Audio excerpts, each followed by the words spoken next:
Okay.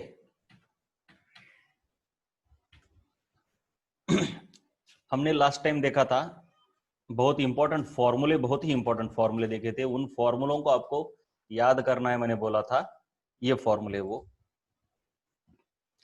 जब तक electron अपने ऑर्बिट में घूमता है तब तक वो एनर्जी एमिट नहीं करता।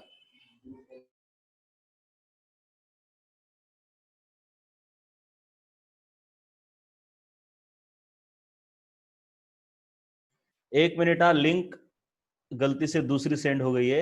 एक ही मिनट।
ओके, तो हमने देखा था जब तक इलेक्ट्रॉन ऑर्बिट में सर्टेन डिस्टेंस पे मूव करता है तब तक वो एनर्जी एमिट नहीं करता।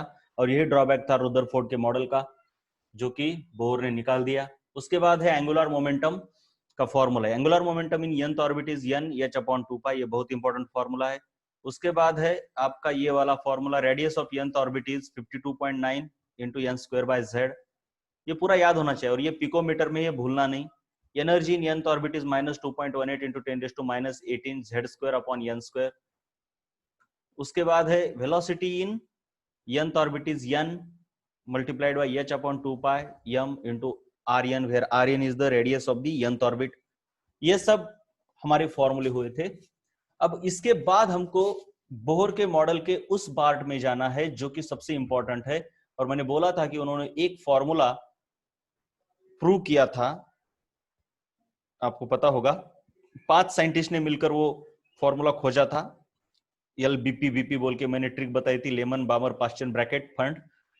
तो वो जो फॉर्मूला था वो बताया बोहर ने कि वो कैसे आया। ठीक है, ये फॉर्मूला क्या था ये हम देखेंगे। चलिए, धीरे धीरे सभी बातों को देखना है हमको। चलिए, इसको भी हटा देता हूं, अब डायरेक्टली डेरिवेशन ही कर लेता हूं मैं।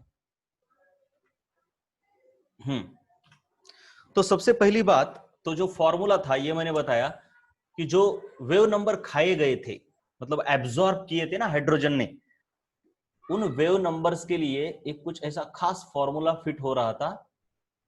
कोई कांस्टेंट था, वो कांस्टेंट भी उन्होंने फाइंड आउट कर लिया था। मैं बस यहाँ पे अभी लिख रहा हूँ उस कांस्टेंट को, वो आर कहते थे। और 1/n² माइनस 1/n², ऐसा कुछ आ रहा था। यही हमको देखना है कि ये कहां से आया।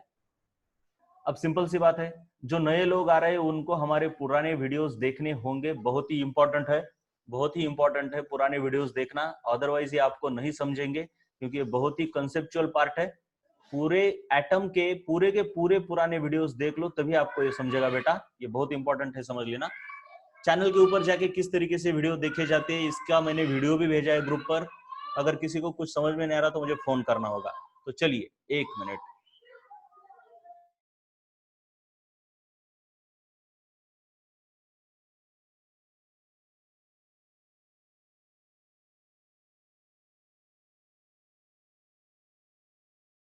तो अब देख लीजिए, एक बात बहुत इंपॉर्टेंट है, मैंने बोला कि ये है न्यूक्लियस। मान लीजिए ये आपका पहला ऑर्बिट है, this is your first orbit.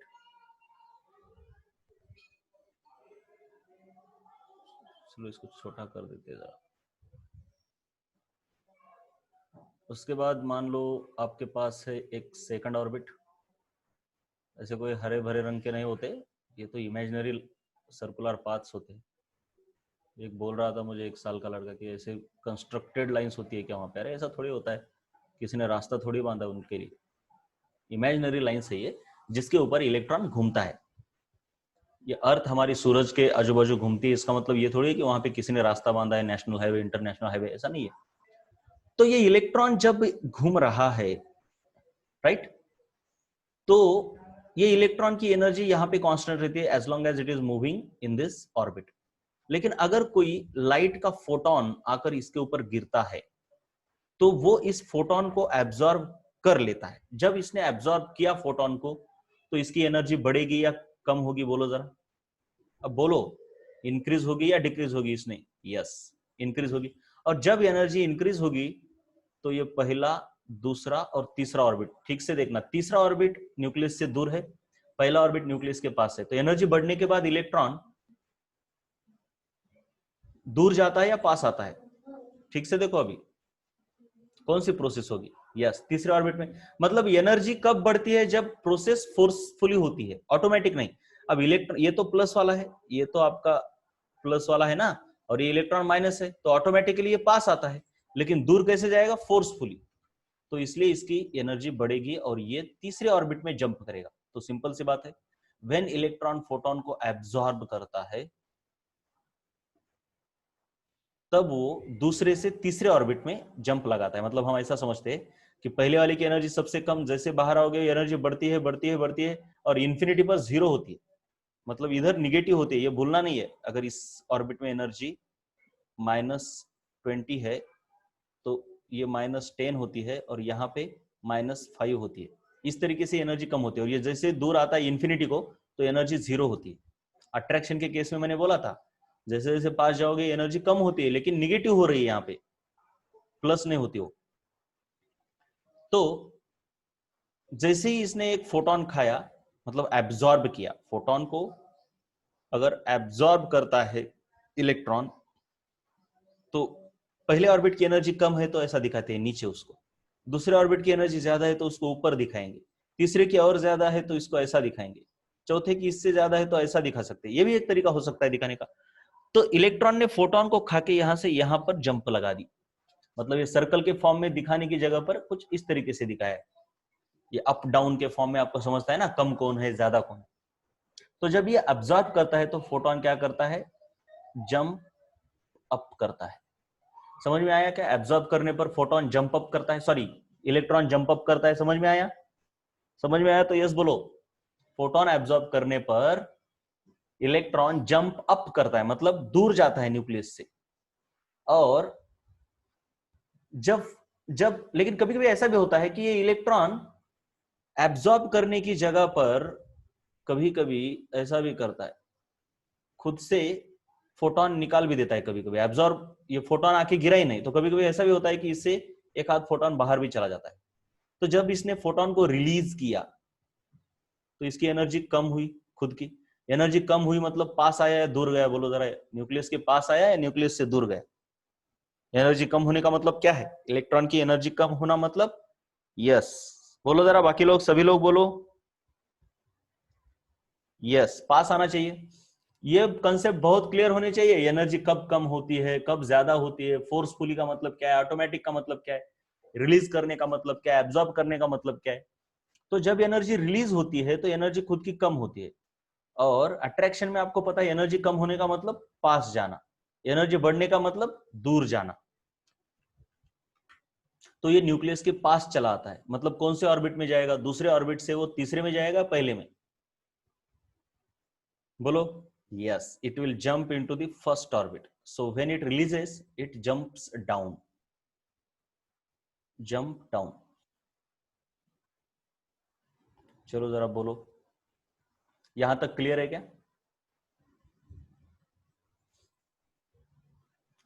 उसके बाद और एक और एक चीज होती है, उसे कहते हैं डेल्टा। डेल्टा डेल्टा का मतलब है चेंज। चेंज का मतलब एक ही चीज होती है, final minus initial. Final minus initial, change का एक ही काम होता है, फाइनल माइनस इनिशियल को देखना।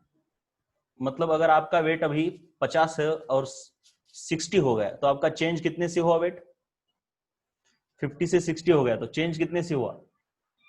10 से हुआ। और अगर 50 से 40 हुआ तो चेंज कितने से हुआ?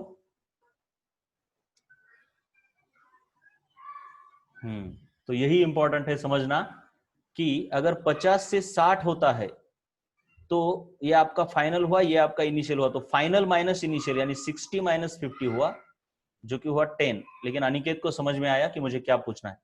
लेकिन अगर 50 से 40 होता है बेटा, तो आपका ये हो गया इनिशियल और ये हो गया फाइनल। तो फाइनल माइनस इनिशियल यहाँ पे 40 माइनस 50 होता है। समझ में आ रहा है क्या? -10 होना चाहिए, बस इतना ही मुझे बताना है। ये माइनस का मतलब समझ में आया सभी को? 10 ही है, बिल्कुल सही, लेकिन माइनस लगाना चाहिए। कम होता है तो माइनस, बढ़ता है तो प्लस। चेंज का मतलब यही होता है। तो और एक बार बताओ मुझे, अगर आपके पास 500 रुपए थे और 500 से खर्च होके 400 बच गए, तो चेंज कितना हुआ? Change of money in your pocket 500 से 400, तो -100। बहुत अच्छा, अब आपको समझ में आया। माइनस का मतलब जब कोई चीज कम होती है तो चेंज निगेटिव होता है।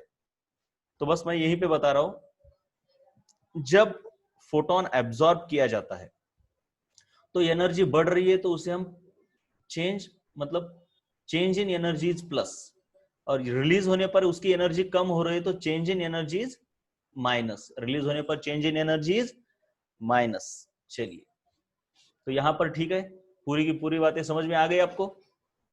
तो अब हमको बोर के मॉडल से क्या क्या देखना है, चलिए देखते हैं। हाँ, एनर्जी इन nth ऑर्बिट का सबसे पहले हमको फॉर्मूला लिखना है यहां पर।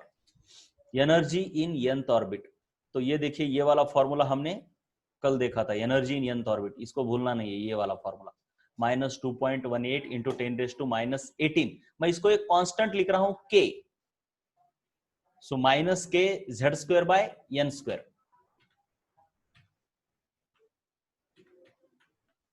इसको छोड़ दो। हाँ, तो देखिए, एनर्जी इन nth ऑर्बिट का फॉर्मूला है, एक कांस्टेंट है -2.18 इंटू 10⁻⁻18। और क्या है आगे, बोलो जरा?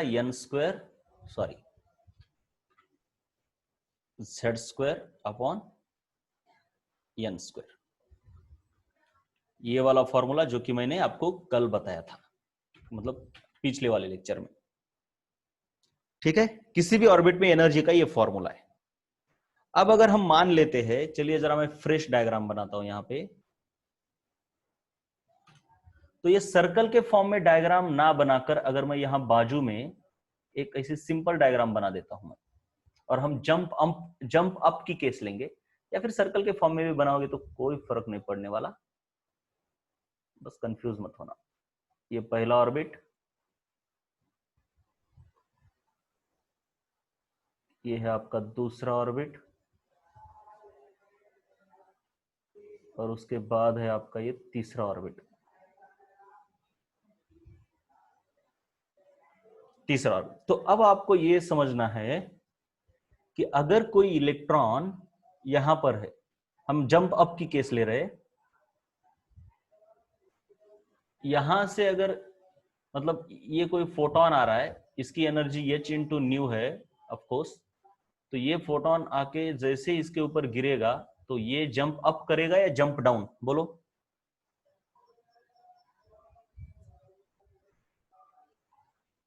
Jump up. So it will go from, देखिए ये पहला ऑर्बिट है, ये दूसरा है, ये तीसरा है। तो इनिशियल ऑर्बिट कौन सा है इलेक्ट्रॉन का? इनिशियल ऑर्बिट दूसरा, ये वाला इनिशियल है, तो हम बोलेंगे इसको इनिशियल ऑर्बिट।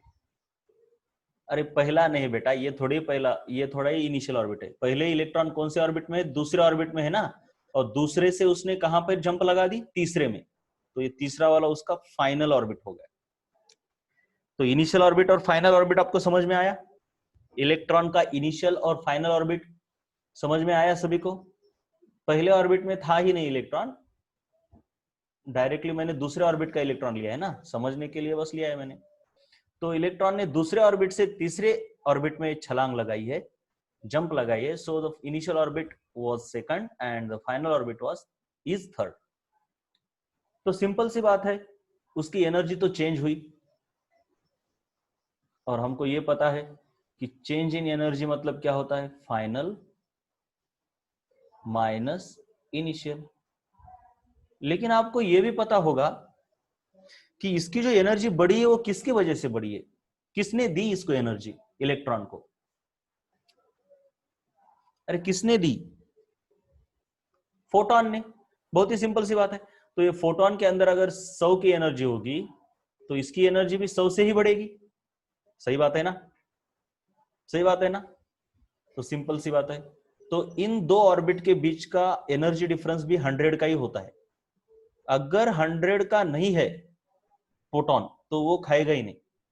100 का फोटोन मिला तो ही ये खाएगा इलेक्ट्रॉन, और ये जंप करके यहां पे चला आएगा। सो मैं ये भी कह सकता हूं कि change in energy of electron is nothing but energy of photon. चलिए, ये पहला स्टेटमेंट और ये दूसरा स्टेटमेंट समझ में आया क्या आपको? बोलो बेटा, पहला स्टेटमेंट और दूसरा स्टेटमेंट समझ में आया?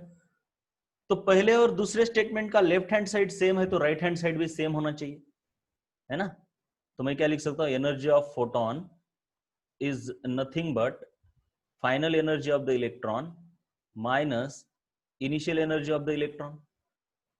लेकिन एनर्जी ऑफ फोटोन का फॉर्मूला क्या है आपका? अब मैं, देखिए, एच इंटू न्यू, लेकिन इसको मैं ऐसे भी लिख सकता हूं, H C divided by lambda, क्योंकि ये वेलोसिटी अपॉन लैम्बडा का मतलब ही फ्रीक्वेंसी है। और 1 अपॉन लैम्बडा को मैं ये लिख सकता हूं, एच सी इंटू न्यू बार। चलिए जरा ये समझ में आया? ऊपर जो मैंने लिखा है वो, ऊपर जो लिखा है ये भी समझ में आया क्या? बस बोला करो, बोला करो, ठीक है ना? तो सिंपल सी बात है, एनर्जी ऑफ फोटोन को हम लिखेंगे H C into nu bar is equal to energy of electron in final orbit. Final orbit यानी ये वाला ऑर्बिट, ये वाला फॉर्मूला यूज करके हम निकालेंगे। क्या कहता है ये फॉर्मूला? माइनस के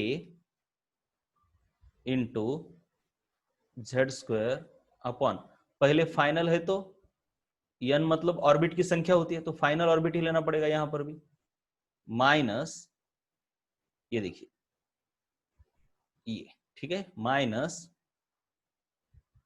ये हुआ आपका ये वाला माइनस, ठीक है ना? ये देखिए ये है फाइनल वाला, ठीक है? जरा मैं ठीक से इसको कंस्ट्रक्ट कर रहा हूं, ये देखिए जरा, प्लस माइनस में कोई भी एन स्क्वायर रह गया। ओके, बहुत अच्छे, थैंक्स बेटा।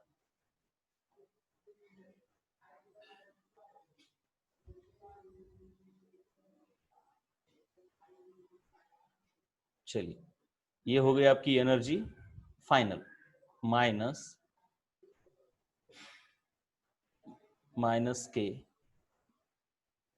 Z square upon n initial square, ये है ब्रैकेट आपका इनिशियल एनर्जी का। चलिए, इसमें कोई शंका? ये समझ में आया? अरे बोलो, ये वाला समझ में आया? ये एक्सप्रेशन समझ में आया क्या? मैंने कुछ नहीं है, इसी फॉर्मूले को डाला है फाइनल वाले के लिए और इनिशियल। इसको जरा आराम से देखो, कोई प्रॉब्लम नहीं है, कोई जल्दबाजी नहीं होनी चाहिए, कोई गड़बड़ नहीं होनी चाहिए, बहुत ही आराम से करना है काम को।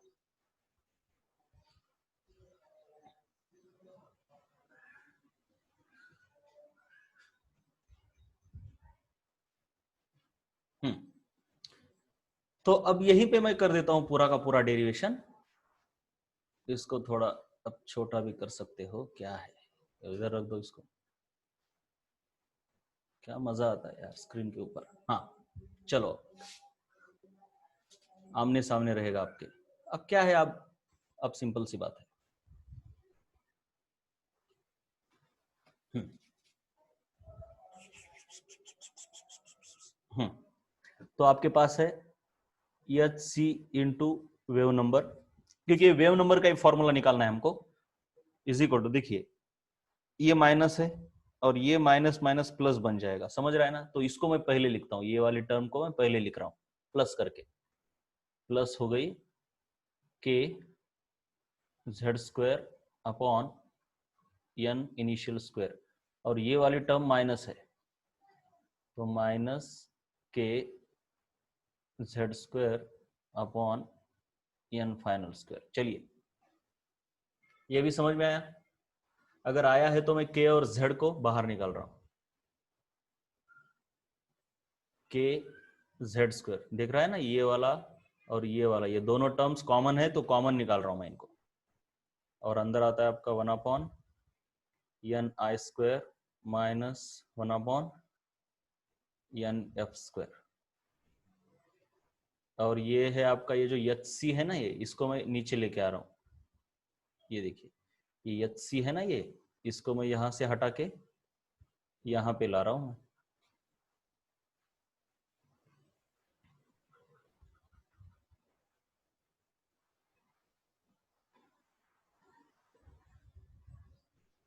राइट, तो अब इसको सॉल्व करने के बाद, मतलब इसमें ये Z तो हाइड्रोजन के लिए 1 होता है एटॉमिक नंबर, H की वैल्यू, लाइट के स्पीड की वैल्यू, K की वैल्यू डालने के बाद, अब ये सबसे पहले ये वाला फॉर्मूला समझ में आया आपको? हाँ, कौन सा रिपीट करूं मैं? पहले पासून करू का रिपीट? लेकिन पहले से रिपीट क्यों करना है, वो तो यूट्यूब पे भी देख सकते हो आप। कौन सा नहीं समझा आपको, क्या समझा नहीं? रिपीट भी कर सकता हूं मैं, ऐसी कोई बात नहीं है, रिपीट भी कर सकता हूं, ठीक है। मैं जरा बताता हूं आपको। सबसे पहली चीज क्या हुई, इलेक्ट्रॉन ने एक ऑर्बिट से दूसरे ऑर्बिट में छलांग लगाई और उसके लिए एक फोटोन खाया। तो इलेक्ट्रॉन ने अगर जंप की तो चेंज इन एनर्जी हो गई इलेक्ट्रॉन की, जो कि होती है final energy minus initial energy. लेकिन इलेक्ट्रॉन की एनर्जी चेंज किसकी वजह से हुई? फोटोन खाया है उसकी वजह से। मतलब फोटोन ने जितनी एनर्जी दी उतनी इलेक्ट्रॉन की चेंज हुई। आपके खिसे में 400 रुपए, दोस्त ने आपको 100 रुपए दिए, तो जितने आपको दोस्त ने दिए, दोस्त मतलब फोटोन की तरह काम कर रहा है, उतने ही रुपए आपके पास है ऐसा नहीं होता, लेकिन उतने से ही आपके रुपए चेंज हुए ना। बात सही है ना? जितनी फोटोन ने एनर्जी दी उतनी ही एनर्जी इसको मिली, किसको? इलेक्ट्रॉन को मिली। तो सिंपल सी बात है, और इतना सारा भी करने की जरूरत नहीं, छोड़ दो, चलो मैं डायरेक्टली बता सकता हूं, इतना भी ये भी मत लिखो डायरेक्टली। मैं क्या बोल रहा हूं, पहला स्टेटमेंट देखिए, जितनी एनर्जी फोटोन की है वही एनर्जी इलेक्ट्रॉन को मिली, इसलिए change in energy of electron, ये देखो ये वाला, change in energy of electron is equal to energy of photon. लेकिन एनर्जी ऑफ फोटोन क्या होती है, यहां पे अगर मैं लिखूंगा तो H इंटू सी इंटू न्यू बार, और चेंज इन एनर्जी क्या होती है इलेक्ट्रॉन की? Final minus initial. तो ये एच सी न्यू बार, ये देखिए यहां पे लिखा, और energy in the final orbit, उसका फॉर्मूला ये यहां पे लिखा। Energy in the initial orbit, उसका फॉर्मूला ये देखिए इस ब्रैकेट में लिखा। अब ये माइनस और माइनस ये प्लस बन गया, इसलिए इसको पहले लिखा और इसको बाद में लिखा, बस इतना ही किया है, इसको बाद में लिखा इससे बस। मतलब इनिशियल वाले को पहले लिखा और फाइनल वाले को बाद में लिखा, और के और जेड स्क्वायर को कॉमन निकाल दिया, के और जेड स्क्वायर को यहां से भी निकाल दिया, तो ये फॉर्मूला बनता है आपका। और यहां जो एच सी था उसको इसके नीचे लिख दिया, राइट? श्योर हो गया काम? बोलो जरा, समझ में आया तो यस बोलो। Right, right. तो उन 5 साइंटिस्ट ने ये जो फॉर्मूला निकाला था बहुत सारा प्रयास करके, उस फॉर्मूले का मैकेनिज्म, मतलब ये कहां से आया, कैसे आया, उनको ये तो समझ रहा कि हाइड्रोजन कुछ तो खा रहा है लाइट को, उसकी वजह से वहां पे लाइंस डार्क आ रही है, जहां पे खा रहा है उसी फ्रीक्वेंसी पर क्या हो रहा है, लाइंस डार्क आ रही है, और वो जो लाइंस डार्क आ रही है वो एक खास तरीके से एक पैटर्न निभा रही है, राइट?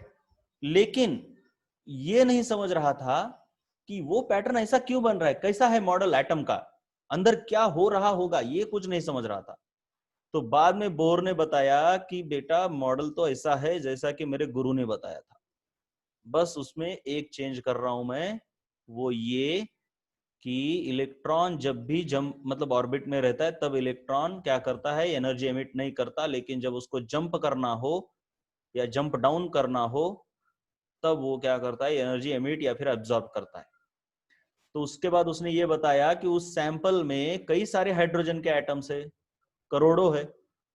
तो कुछ एटम ने ऐसा हो सकता है ना कि हाइड्रोजन, आपको ये पता होना चाहिए, हाइड्रोजन है मतलब उसके पास एक ही ऑर्बिट नहीं होता, ऑर्बिट तो इनफाइनाइट होते हैं सभी के पास, लेकिन एक ही ऑर्बिट में हाइड्रोजन के इलेक्ट्रॉन है।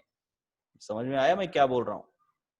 हाइड्रोजन मतलब हर एटम के पास इनफाइनाइट ऑर्बिट्स है बेटा, हर एटम के पास, लेकिन इलेक्ट्रॉन हाइड्रोजन के एक ही ऑर्बिट में है, हीलियम के 2 ऑर्बिट में है।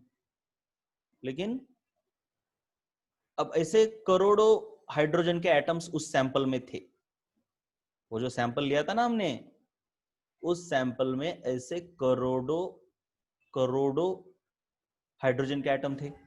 तो हो सकता है कि इलेक्ट्रॉन यहां पर है किसी के अंदर, तो किसी के इलेक्ट्रॉन ने यहां से यहां जंप लगाई, तो दूसरे एटम के अंदर इलेक्ट्रॉन ने हो सकता है कि यहां से इधर जंप लगाई, तीसरे एटम में हो सकता है कि यहां से इधर जंप लगाए, मतलब अलग अलग एटम में इलेक्ट्रॉन ने अलग अलग ऑर्बिट से अलग अलग जगहों पर जंप लगाई।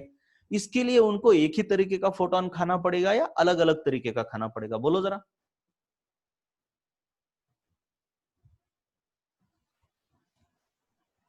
अरे बोलो बेटा, डिफरेंट डिफरेंट, राइट। और इसीलिए अलग अलग तरीके का फोटोन खाने की वजह से अलग अलग जगहों पर ऐसी ब्लैक लाइंस आ रही थी, और वो ब्लैक लाइंस एक खास फॉर्मूला दिखा रही थी, वो ये। और ये फॉर्मूला क्यों दिखा रही है? क्योंकि इलेक्ट्रॉन यहां से यहां पे ही जंप लगा सकता है, ना कि यहां से यहां पर, बीच में जंप नहीं लगा सकता। ये हमने देखा है ना, इलेक्ट्रॉन तभी जंप मारेगा जब उसको एक ऑर्बिट से दूसरे ऑर्बिट में जाना है, ये बीच में नहीं रहता इलेक्ट्रॉन। और ये फॉर्मूला, ये एन का फॉर्मूला है, वो इलेक्ट्रॉन के ऑर्बिट्स है और कुछ नहीं है। समझ में आया? और इसका जो ये कांस्टेंट का वैल्यू जो उन 5 साइंटिस्ट ने फाइंड आउट किया था, एग्जैक्टली वही वैल्यू बोर के मॉडल से भी आ रहा था। तो बोर का मॉडल हाईली सक्सेसफुल माना गया in explaining the atoms which are like hydrogen, which are like hydrogen. Hydrogen like मतलब जिनके पास एक ही इलेक्ट्रॉन होता है, 2 इलेक्ट्रॉन 3 इलेक्ट्रॉन होने आने के बाद बहुत ज्यादा कॉम्प्लेक्सिटी बढ़ती है। तो हाइड्रोजन के जैसे एटम कौन से हैं? एक खुद हाइड्रोजन, दूसरा हीलियम नहीं, लेकिन हीलियम से अगर एक इलेक्ट्रॉन निकाला जाए यानी He+, तो वो भी हाइड्रोजन की तरह ही बनेगा। प्रोटॉन ज्यादा हो तो चलेगा, लेकिन इलेक्ट्रॉन एक ही होना चाहिए। अगर आप देखोगे लिथियम के पास 3 इलेक्ट्रॉन है, तो उसके अगर 2 निकाल लोगे तो Li2+, ये भी हाइड्रोजन लाइक हो गया। So Bohr's model is applicable for hydrogen and hydrogen like species. समझ में आया क्या? अरे बोलो, समझ में आया क्या?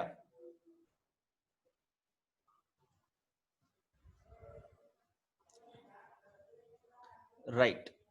उसके बाद और क्या है, ये देखिए इसका, ये देखिए ये जो कांस्टेंट आया था ना बेटा, उस कांस्टेंट का वैल्यू देखिए यहां पर है, ये वैल्यू, वो कांस्टेंट का वैल्यू देखिए जरा, यहां पर है। मैंने बोला ना वो कांस्टेंट बोहर ने निकाला, वो 5 साइंटिस्ट ने जो खोजा था, बिल्कुल वैसे ही है। तो ये रहा वो कांस्टेंट, ठीक है। इसे कहते हैं रेडबर्ग्स कांस्टेंट, रेडबर्ग्स कांस्टेंट। तो ये फॉर्मूला बोर का, ये देखिए RZ बोलते हैं इसको, उसमें Z, ये एटॉमिक नंबर नहीं लेना है बेटा, जरा ठीक से देखो। ये RZ मतलब ये Z छोटा है, हाँ, इसको भूलना नहीं, ये ऐसे छोटा Z।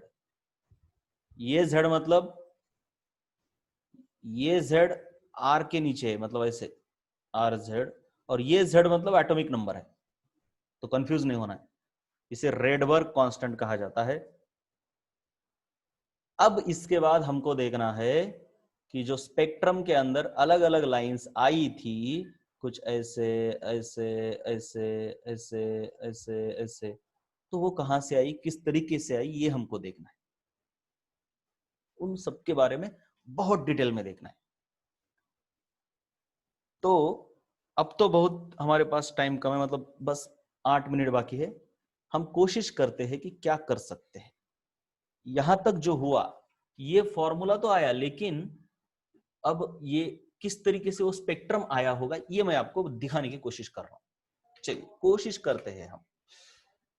तो हमारे पास सबसे पहले हाइड्रोजन का एटम है कुछ इस तरीके से। जैसे जैसे दूर जाओगे वैसे वैसे ऑर्बिट की संख्या बढ़ती जाएगी। ये देखिए, ठीक है ना। ओके, तो ये है आपका पहला ऑर्बिट, ये है आपका दूसरा ऑर्बिट, ये है आपका तीसरा, ये है चौथा। अब हमको ये देखना है, हाँ, मान लीजिए इलेक्ट्रॉन यहां से इधर छलांग लगा रहा है, फिर कोई इलेक्ट्रॉन है जो कि यहां से इधर छलांग लगा रहा है, तो क्या हो सकता है ये देखना है हमको। तो सबसे पहले हमको ये भी पता है कि इंफिनिटी पर जाने पर, मतलब पांचवा ऑर्बिट, छठा, 6, 7, 8, 9, 10, 11, 12, ऐसा इंफिनिटी वाला भी कोई ऑर्बिट होगा ना। ये इंफिनिटी वाला जो ऑर्बिट है उसकी एनर्जी कितनी होगी, बोलो जरा, चलो बोलो फटाफट, बोलो बोलो बोलो बोलो बोलो बोलो। इंफिनिटी वाले की यस 0 होगी। अरे समझ रहा है, आपको सब कुछ समझ रहा है, कोई टेंशन लेने की बात नहीं दिख रही मुझे।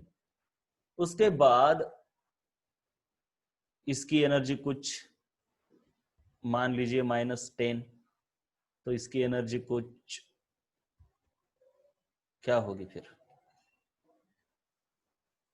-5, -3, इसके कुछ -1, फिर बीच में ही कहीं तो यहाँ पे ये देखिए, ये ऑर्बिट है -1 वाला, फिर यहाँ पे कुछ -0.5, -0.00003, और ये यहाँ पे 0। अब मैं इसको अगर एक y एक्सिस और x एक्सिस के फॉर्म में निकाल रहा हूं, ये देखिए आपके पास है ये, और आपके पास है ये, ऐसा ऐसा निकालना पड़ता है, ये x और y, ये है आपका y एक्सिस, ठीक है। यहाँ पे एनर्जी है, तो ये यहाँ तो 0 एनर्जी है, तो ये जो 0 एनर्जी है, ये जो x एक्सिस, ये कौन से ऑर्बिट को रिप्रेजेंट कर रहा है, पता है ना आपको, 0, ये तो पॉइंट आपका 0,0 होता है, तो ये x एक्सिस जो है वो कौन से पॉइंट को रिप्रेजेंट कर रहा है, मतलब कौन से ऑर्बिट को, पहले वाले, तीसरे वाले और इनफाइनाइट वाले को। बहुत अच्छे, इंफिनिटी वाला, ठीक है ना। तो ये जैसे जैसे आप यहां से, अब मुझे बताओ, इंफिनिटी से इधर एक इमेजिनरी ऑर्बिट ले लो, कोई तो भी एक्स ऑर्बिट, या फिर इसको नाम दे दो यम ऑर्बिट। तो ये जो यम ऑर्बिट है उसकी एनर्जी इंफिनिटी वाले से ज्यादा है या कम है, बोलो। कम है, तो मुझे उसको इसके ऊपर कंस्ट्रक्ट करना चाहिए या नीचे कंस्ट्रक्ट करना चाहिए।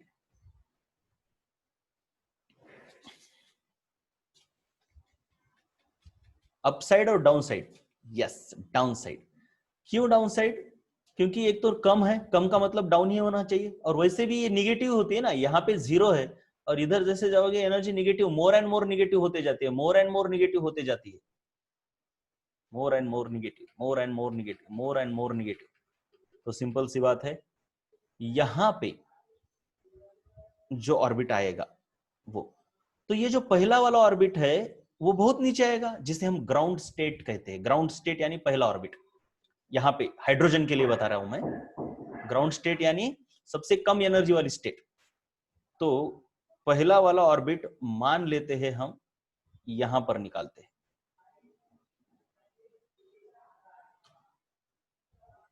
ये वाला आपका पहला ऑर्बिट है।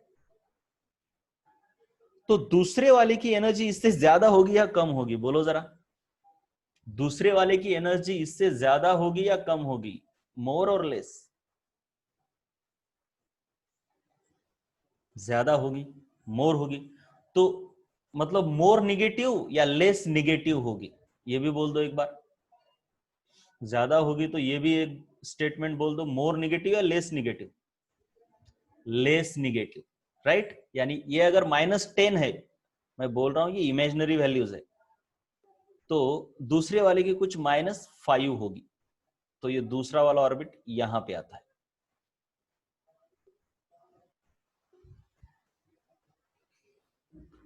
ये वाला। अब गौर करने वाली बात ये है, तीसरा वाला जो ऑर्बिट आता है, एक बात याद रखना, अब मीटिंग बंद हो सकती है, सिर्फ 3 मिनट बाकी है, मीटिंग बंद भले हो जाए, उसके बाद आपको कुछ नहीं करना है, बस जो नोट्स है उनको लिख लेना है, मतलब फिर से मीटिंग ज्वाइन कर लो या फिर, और नोट्स लिखने उसके बाद। तो ये है दूसरा वाला ऑर्बिट, लेकिन energy is inversely proportional to n square. ये बहुत इंपॉर्टेंट है। एन स्क्वायर का मतलब जैसे जैसे एन बढ़ रहा है वैसे वैसे एनर्जी बहुत ही फास्टली कम होती है, फास्टली। इसका मतलब है तीसरा ऑर्बिट ऐसे इक्विडिस्टेंट यहां पर नहीं है, नो, बल्कि तीसरा ऑर्बिट इसके जरा करीब है, मतलब the difference between the first and the second, ये देखो समझ में आया। इसका मतलब है जैसे जैसे दूर जाओगे वैसे वैसे एनर्जी डिफरेंस कम हो रहा है या ज्यादा हो रहा है? अरे बोलो एक बार। जैसे जैसे दूर जाओगे वैसे वैसे एनर्जी डिफरेंस कम हो रहा है, कम हो रहा है, राइट। अब वैसे ही ये हो गया आपका तीसरा ऑर्बिट, ये हो गया आपका तीसरा ऑर्बिट। चौथा ऑर्बिट तो और भी पास है, चौथा ऑर्बिट तो और भी पास है, और डिफरेंस कम हो गया।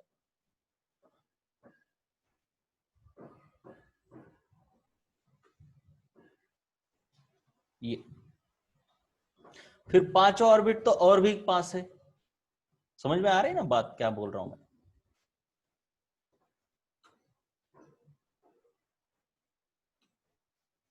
यस, ये चौथा, ये पांचवा, सिक्स्थ वाला और भी पास।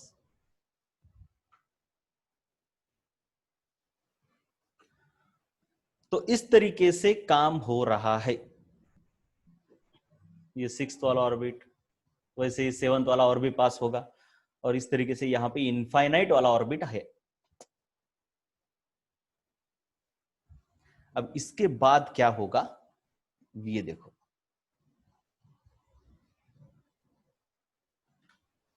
अब मान लो कोई इलेक्ट्रॉन, अब देखिए ये आपके पास इधर वो जो स्क्रीन थी ना, वो स्क्रीन जिसके ऊपर लाइंस आए थे वो कैसे आए थे देखते हैं हम। ये यहां पर स्क्रीन है मान लो, और कोई इलेक्ट्रॉन दूसरे ऑर्बिट से यहां से पहले ऑर्बिट में जंप करता है, जंप डाउन करता है।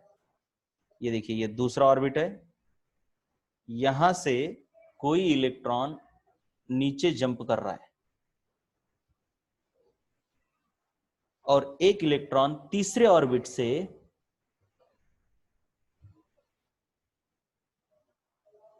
नीचे जंप कर रहा है। ये पहली लाइन है, ये दूसरी लाइन है। तो मुझे बताओ एनर्जी डिफरेंस, मतलब एनर्जी ज्यादा कहां पे रिलीज होगी? इलेक्ट्रॉन जब जंप डाउन करता है तो एनर्जी तो रिलीज होगी। अब बाद में कल देखेंगे ये वाला कंसेप्ट, ठीक है। चलिए जितना पढ़ा है वो लिख लीजिए आज, बाय बाय। नहीं नहीं, आप क्या करो, मीटिंग फिर से ज्वाइन करो और लिख लो जो भी आपको पसंद है। क्या करोगे आप? मीटिंग ज्वाइन करोगे, अपने आप से लिख लोगे? बोलो, मीटिंग ज्वाइन करोगे अपने आप से लिख लोगे बेटा? ठीक है फिर लिख लो। Okay, bye bye, good night, sweet dreams, whatever.